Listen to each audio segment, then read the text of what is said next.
نحمدہ نصلی علی رسولہ الکریم اما بعد فاعوذ باللہ من الشیطان الرجیم بسم اللہ الرحمن الرحیم۔ سامعین اکرام، میں محمد شعیب رضا خان قادری، اہل سنت و جماعت سنی حنفی بریلوی، ایک ادنا سا فرد ہوں۔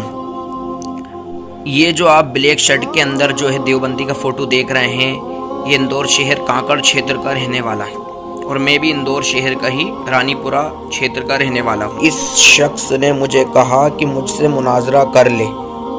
اب آپ یہ آگے جو ویڈیو آ رہی ہے یہ دیکھیے، اور اس کو دیکھ کر کے بتائیے کیا یہ مناظرہ کرنے لائق شخص ہے؟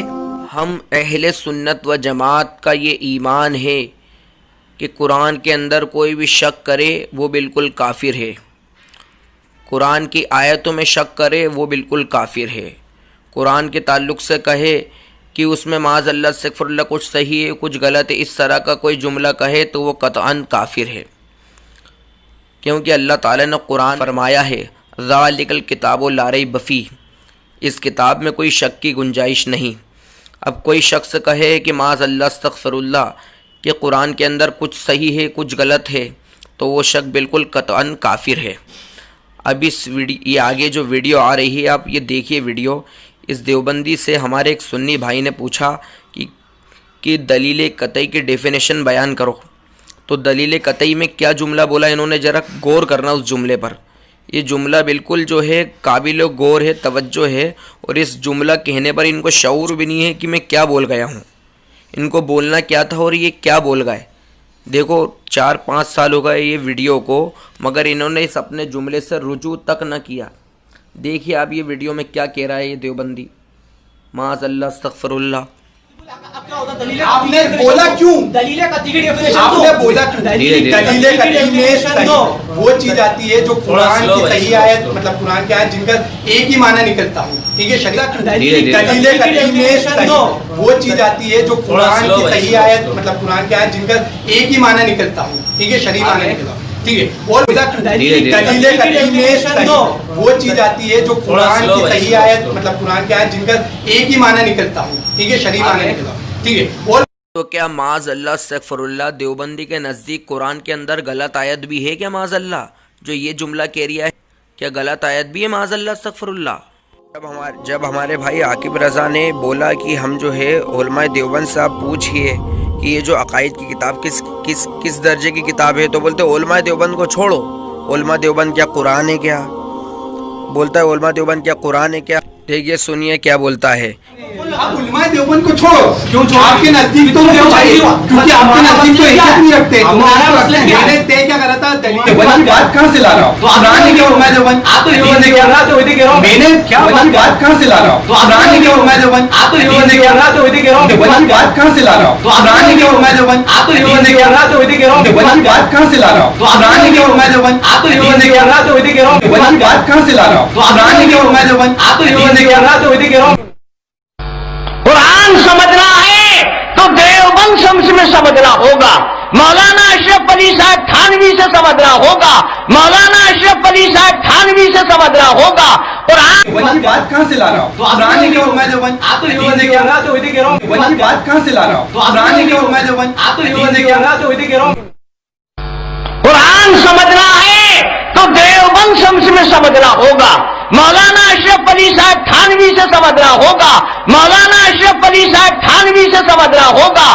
اب آپ بتلائیے اب اس شخص سے کیسے مناظرہ کریں ہم، جو ہے قرآن کی کیٹیگری بیان کرتا ہے، قرآن میں جو آیت ہے اللہ تعالیٰ نے قرآن میں فرمایا ہے کہ ذالک الکتاب لا ریب فیہ، اس کتاب میں کوئی شک کی گنجائش نہیں، اور یہ بول رہے علماء دیوبند قرآن ہے کیا؟ اور دوسری طرف طاہر غیاوی بولتا ہے، نجیز غیاوی، کہ قرآن سمجھنا ہے تو علماء دیوبند سے سمجھنا پڑے گا، تھانوی صاحب سے سمجھنا پڑے گا۔ ان دونوں میں سے سچ کون بول رہا ہے؟ ان دو میں سے کوئی ایک تو ضرور جھوٹ بول رہا ہے۔ اب آپ ہی بتلائیے، طے کریے کہ ان دو میں سے کون جھوٹا ہے؟ مولوی طاہر غیاوی جھوٹ بول رہے ہیں کہ رضوان دیوبندی صحیح بول رہا ہے؟ کون صحیح بول رہا ہے ان دو میں سے؟ اب یہ دیکھیے آگے ویڈیو آ رہی ہے جس میں کوئی یہ جہاد کو جہاد بول رہا ہے، اس کو یہ نہیں پتا ہے کہ جہاد ہوتا ہے کہ جہاد ہوتا ہے، جبکہ جہاد ہوتا ہے اور یہ جہاد بول رہا ہے۔ اس سے پتہ چلتا ہے کہ ان نے امام غزالی رحمۃ اللہ علیہ کی کتاب پڑھی تک نہیں۔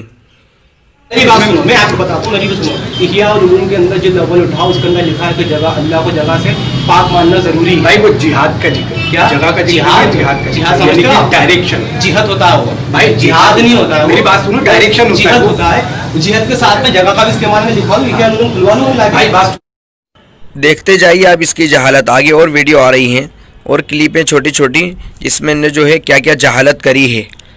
अब आगे देखते जाइए। अभी आगे कहता है कि बोलता है कि मैं दूंगा इमाम फतवा इमाम गजाली रहमतुल्लाह अलैह पर। आकिब भाई ने इमाम गजाली रहमतुल्लाह अलैह की किताब के हवाले से बात कही तो कहता है कि मैं दूंगा, अगर ये लफ्ज़ वहाँ होगा तो मैं दूंगा फतवा। अभी इतने बड़े मुहक्किक हो गए, फतवा भी दे देता इमाम, बड़े बड़े इमामों पर। में अगर हर जगह का लफ्ज होगा मैं फतवा दूं। जगह का बात है, बात जगह की बात खत्म। में अगर हर जगह का लफ्ज होगा मैं फतवा दूं। जगह का बात है, बात जगह की बात खत्म। में अगर हर जगह का लफ्ज होगा मैं फतवा दूं। जगह का बात है, बात जगह की बात। इसकी बात अलग समझ में नहीं आती है। ये बोलता है शरई बोलता है कि सरई ही बोलता है। ये स्वाद को शीन से पढ़ता है तो सामने वाला भी समझ नहीं पाता है कि क्या कह रिया है, ये शरई की बात कर रिया है कि सरी की बात कर रिया है। देखिए आगे। इस्तेमाल नहीं कर रहा। मैं आपसे यही चीज पूछ रहा था, शरी और गैर शरी इबारत समझते हैं। देखिए अगर अपन यहाँ पे गैर शरई इबारत हिफ्जुल-ईमान, हाँ गैर शरी इबारत है ना, हाँ बिल्कुल है, शराहत नहीं है उसमें। पूरा नबी करीम सल्लल्लाहु अलैहि वसल्लम के अंदर उयूब तलाश कर रहे हैं, शरी बात है क्या ये? मेरी बात आप इसलिए मैं आपसे पूछ रहा था, शरी और गैर शरी आप समझते हैं। शरिया और गैर क्यों नहीं समझेंगे? शरीयत चलेगा अलग, शरीयत अलग चीज तो बता रहे हो। तो अगर उन्होंने तो थानवी को काफिर भी बोला तो आप उनकी बात उन्होंने शराहत नहीं मानी ना। क्या शराहत? जब वो आप ये शरी मान रहे, आप इबारत को बोल रहे हैं ये शरी इबारत नहीं है, गैर शरई है बिल्कुल, है ना? यानी उसके चंद इत्माल निकल रहा है, बिल्कुल नहीं निकल रहा, कुफरी निकल रहा है। ये शरी नहीं बोल रहे हैं इत्माल, तो आप भाई ईमान की इबारत का जवाब मैंने ये दिया कि ये शरी है इबारत। भाई बोल रहे हैं चंद इत्माल निकल रहे हैं और एक शरीयत के दायरे से बाहर ये शरी हुई कि नहीं हुई? अरे तो नबी की गुस्ताखी शरीयत में हो सकती है, नबी की गुस्ताखी शरीयत में आएगी। एक मिनट, नबी की गुस्ताखी शरीयत में आएगी, होना शरीयत नहीं होता है। अरे ये बात को पढ़ने का काम तो हम लोग को पड़ेगा आप लोगों को। अरे मैं नहीं कहता, हमारा तो इल्म इतना है कि नबी की शान बयान करवाइए आप। अब लाइए मैं बताता हूँ। देवबंदी जी, सारी दिक्कत आपकी जबान की लुकनत की है। आपकी जबान से ही सरी ही लफ्ज नहीं निकल रहा है। आप शरीयत लफ्ज गैर शरई लफ्ज बोल रहे हैं तो भाई सामने वाला तो गैर शरई बात करेगा ना। आप बोलेंगे ये इबारत गैर शरई है तो शरई है कि गैर शरई, तो बिल्कुल बोलेगा गैर शरई है। अगर आप सरी ही बोलेंगे तो वहां पर जो हुक्म दूसरा आएगा। आपकी लुकनत है, जबान में लुकनत। शरई और गैर शरई का मतलब तो बाद में आपको बतलाएंगे हम। पहले तो ये बतलाइए आप कि आप स्वाद को शीन से क्यों पढ़ते हैं। पहले तो आदमी को यही समझ ही नहीं आ रही है सामने वाले को कि आप शरई बोल रहे हैं कि सरी ही बोल रहे हैं। आपकी जबान में जब लुकनत है तो आपको इस मौजू पे बात करना ही नहीं चाहिए कि सामने वाले को शरई सुनाई दे रहा है। तो ये हाल है सामईन इकराम इनका। इनको शरई जो है सरीह को भी बोलना नहीं आता, इनको शीन से पढ़ रहे हैं को सामने वाले को शरई सुनाई दे रहा है। इसको शरई का और सरीह का मतलब नहीं मालूम, इसको शीन और स्वाद में जब फ़र्क नहीं मालूम। इसको सही आयत बोल रहा है, ये इमाम गजाली पे फतवा दे रहा है और जो है जिहद को जिहाद बोल रहा है। इसको कुछ पता ही नहीं कैसे मुनाजरा कर लें इससे। अब इस देवबंदी के ज़ाती फतवा मशीन देखिए आप, इसने कितनी जगह पर कितने फतवे दिए और ये खुद इसके ज़ाती फतवे हैं। इस पे किसी मुफ्ती का फतवा इनने पेश नहीं करा, अपने ज़ाती फतवे पेश करता है। फिर इससे कैसे मुनाजरा कर लें। नईमे के अंदर जो दुरूद इब्राहिम का मसला लिखा है वो गलत लिखा है, उस पर हुक्म लगाओ। क्यों कह रहा हम कुफ्र क्या कुफ्र है? किसने दिया फतवा? मैं बोल रहा हूँ नहीं, आप भाई ने नईमे के अंदर जो दुरूद इब्राहिम का मसला लिखा है वो गलत लिखा है, उस पर हुक्म लगाओ। क्यों कह रहा हम कुफ्र क्या कुफ्र है? किसने दिया फतवा? मैं बोल रहा हूँ नहीं, आप भाई ने आपकी बात पर थोड़ी ईमान पे हुक्म लगाऊंगा। पे बात कर रहे हैं। आप प्लानिंग करके आए हैं कि आपके अकालियों की इबारत जवाब दे रही हूँ।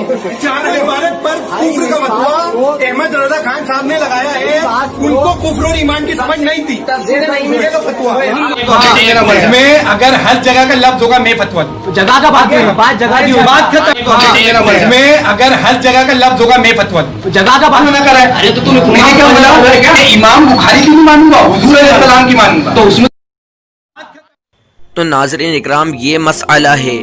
ये देवबंदी लोग ऐसी ऐसी जहालत भरी बातें करते हैं, ऐसी हरकतें करते हैं और ये बोलते हैं कि हमसे मुनाजरा कर लो, हमसे मुनाजरा कर लो, ज़रूरत हो तो बैठ जाओ।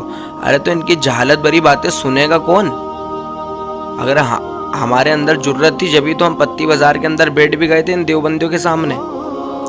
अब ऐसी जहालत भरी बातें करेंगे। इनसे हम कह रहे हैं कि अपने मुफ्तियों को बोलो कि वो अपने मुफ्तियों को लाओ कि वो बड़े लेवल पर मुनाजरा करें।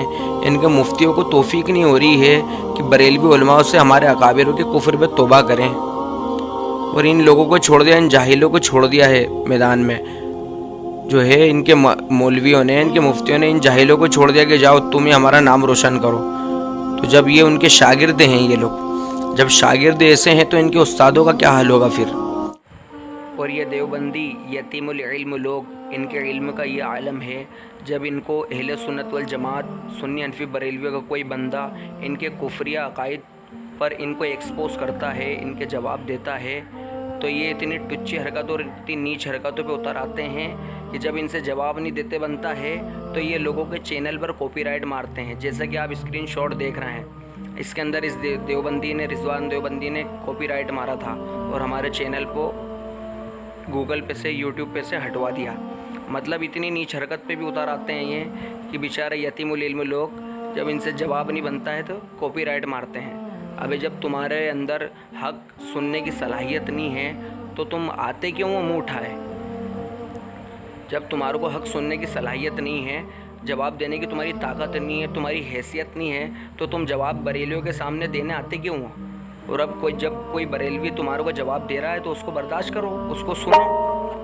तो बेचारे जवाब सुन के लाजवाब हो गए। अब इनके पास एक ही चारा था, चैनल को डिलीट करो, कॉपीराइट करो, या यूट्यूब अलमदद, या यूट्यूब अलमदद का नारा लगा दिया इन्होंने। अब बोल रहे हैं कि बताओ हमने कब बोला या यूट्यूब अलमदद। और एक अहम बात और बताना चाहता हूँ कि इस देवबंदी ने जो है, इस देवबंदी से आज से 3-4 साल पहले मेरी मुलाकात हुई थी कब्रिस्तान में, शब बारात वाली रात में। तो मैंने इसको बोला, वो देवबंदी, वो रिजवान देवबंदी कहाँ जा रहा है, तुम यहाँ क्या कर रहा हो कब्रिस्तान में? मैंने उससे यूँ कहा तो उसने मेरे से बोला तुम क्या कर रहा हो यहाँ? तो मैंने कहा उससे, तू हमारे से बोल रहे हम यहाँ क्या कर रहे हैं? तो मैंने बोला तुम लोग हमारे को जो है माज़ अल्लाह अस्तगफिरुल्लाह हमारे को इल्ज़ाम लगाते हो कि कब्र पूजे, और तू हमारे से पूछ रहे क्या कहा है? मैंने उसको तंज़िया बात कही थी तो उसने वो जुमला पकड़ लिया, ओ भैया लो कब्र पूजा, अपने आप को कब्र पूजा बोल दिया, कब्र पूजा बोल दिया। और जबकि अहले सुन्नत व जमात सुन्नी हनफी बरेलवियों का ये अकीदा है कि हुज़ूर अलैहिस्सलाम ने फरमाया कि लोगों कब्रों की ज़ियारत किया करो। तो उस सुन्नत पर अमल करने हम कब्रिस्तान जाते हैं, औलिया किराम के मज़ारों पे जाते हैं, औलिया किराम के मज़ार से फ़ैज़ लेने जाते हैं, कब्रिस्तान में ज़ियारत के लिए जाते हैं। तो इस अमल को इनने जो है कब्र पुज्जा का नाम दे दिया। अगर तेरे नज़दीक यही कब्र पुज्जा है तो फिर मैंने उस बुनियाद पे कहा था कि हाँ जा, फिर हम कब्र पुज्जे हैं। और अगर तब भी इसको ये लोगों में गलत फहमी फैलवा रही है कब्र पुज्जा, तो अगर ये वाकई ये जुमला गलत है, कुफरिया है, तो मैं इससे तौबा करता हूँ। अस्तगफिरुल्लाह रब्बी मिन कुल्लि ज़ंबि व अतूबु इलैहि, ला इलाहा इल्लल्लाहु मुहम्मदुर रसूलुल्लाह। मैं अशरफ अली थानवी जैसी आना नहीं लाऊंगा, मैं कासिम नानतवी जैसी आना नहीं लाऊंगा, मैं खलील अहमद तंबेठवी जैसा आना नहीं लाऊंगा, मैं रशीद अहमद गंगोई जैसी आना नहीं लाऊंगा, क्योंकि मैं मुसलमान हूँ, मुझे मेरे ईमान की फिक्र है। जी नहीं लगता है मेरा वादी कश्मीर में, या खुदा लिख दे मदीने का सफर तकदीर में। जी नहीं लगता है मेरा।